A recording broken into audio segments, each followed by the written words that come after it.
She's happy, if you like. She knows she's got a memory problem, but she's happy. And just knowing that they've got the safety of people around them that understand where they're at and they're trained to try and support them through that process. No pressure. Well, the minute you start to press that individual,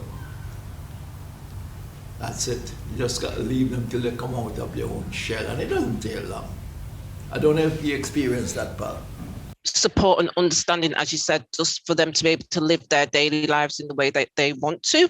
So she needs dementia-friendly swims. She needs quiet cafes. She needs relaxed cinema performances. I think the music therapy is a really good one. We have a club that we go to, the Buddies and Manchester Road here and things like that. And it's about, on the Mondays, and it's about 60 personalities that are there. And we have a group that play, and it comes every Monday. Different musicians that come and play, and we find that the music does wonders. So he doesn't just need a leaflet on carer support or someone chattering at him from a charity, but a genuine break regularly, maybe for a couple of hours where he can go and meet his friends, have his own time, knowing that Ruby is safe and cared for. Things that they can access, so you don't have to commit yourself to doing something all the time. For example, taking a holiday or going for a meal. And in some ways the holiday was quite interesting because we thought, well, it'll be all right, but what about insurance? What about this? What about that?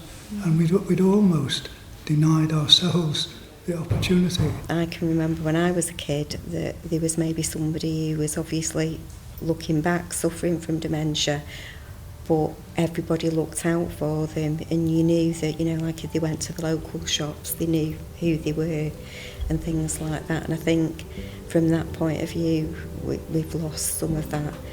I want to be happy and do what I can while I can. Yeah.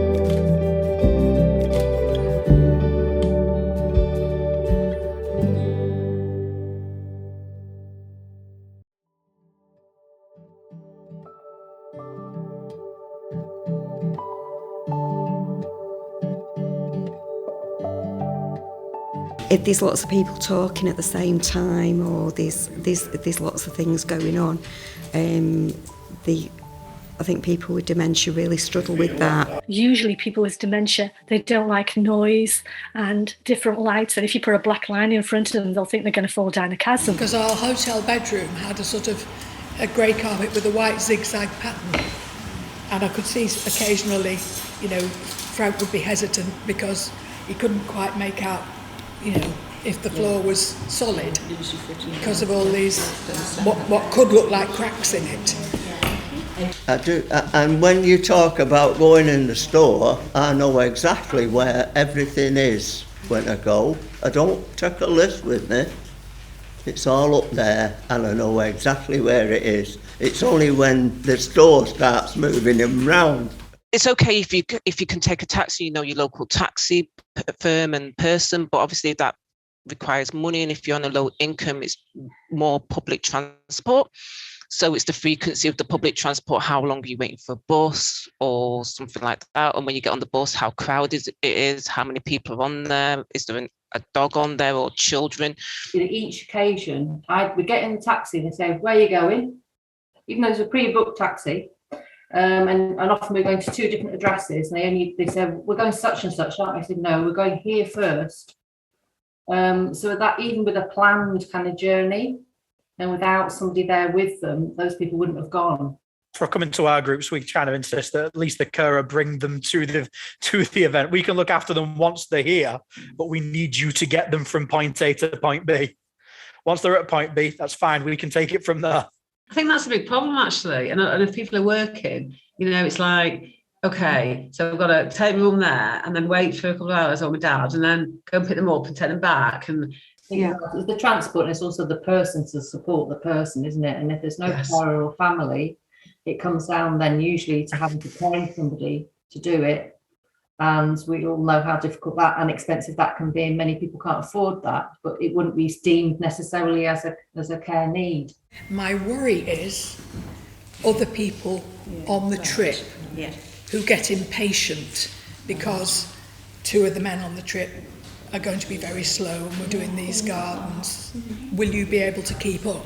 Yes. Was their concern. Go into a place and then maybe Frank is very slow or, can't read the menu and doesn't know what he wants to eat.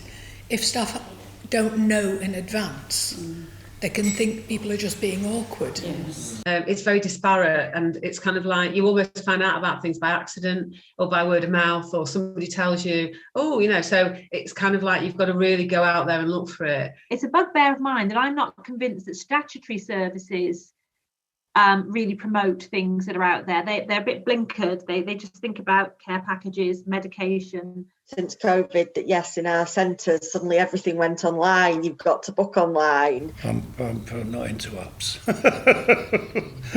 No, I've got enough to do.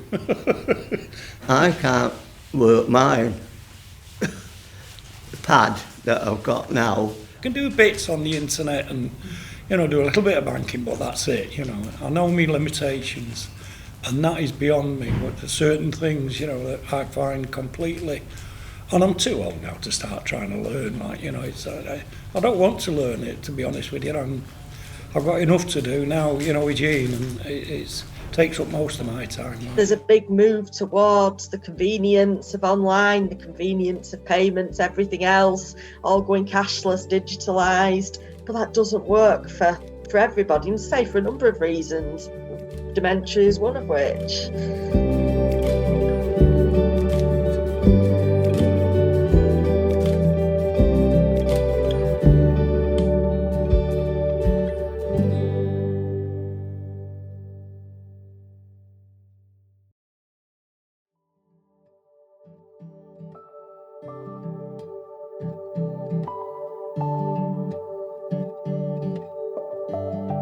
It's just something that I think we just need to talk about and not hide away, as in it's something that is somebody else's problem. Having a sort of foot in different groups is helpful when you want to start a group off or do something different. Or the WOW guide, so it's what's on, where. The environment in general is quite important. It was on there about the carpet being patterned, and it's not really, it can be confusing and not really suitable. And also it mentioned about like a glass door, and she couldn't tell whether it was opened or shut, and there's kind of dementia friendly colours of yellow and red that could be used to help someone rather than hinder. Not knowing how they get into the venue, know what kind of transport, when they get to the venue, not knowing how the venue's set up, where anything is. So maybe doing a virtual tour of where you're going beforehand will maybe ease anxiety. So I know, like with my mum, for example, she gets stuff through the post still, from hospital appointments, which she just throws away, And if somebody did ring her, she would maybe enjoy that engagement if she spoke to them, if she decided to answer the phone. It's so hit and miss. So really, she needs somebody there, face to face. Reduce the noise, have it busy but not too busy, make the lighting better like in the restaurant. But what we could change is taking a class out into the community and doing it at a community centre. It may also be closer to people, so it may be easier then from a travel point of view and everything else than needing to come specifically to a leisure centre. I think there should be dementia-friendly places where you can go where they've got fully trained members of staff. So staff need to be dementia aware enough to know when to offer reassurance to the person living with dementia. You need somebody, a buddy, I suppose, there to be by your side and say, yeah, this is what is going on and this is why. I don't think it has to be somebody, a teacher or anybody like that. I think we all need to do it. And share experience with other people. I'm no special person, but I have time for him.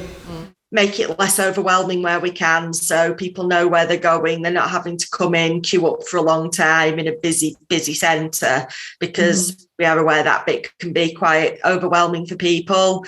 So try and make sure we check in with them beforehand, that they know exactly where they're going, so you can come straight through to the sports hall or straight up to the dance studio and people know where they're going. Does the provision have to be discreet?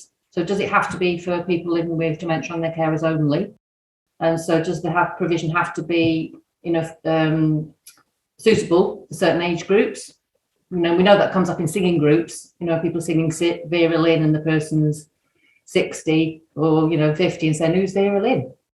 They tend to find that in the afternoon, they're a bit less stiff. They're a little bit, medications have had time to kick in. It's not that early morning start. So we find that morning classes tend to be quieter and tend to predominantly be younger people with long-term health conditions. Afternoons tend to work better for these groups. So. But they did do a quiet time, didn't they? I think there should be like a site where the local, for the access to certain areas, it's just like, this is what's in your area. So if you want to go to the cinema, there's a list of all the cinemas.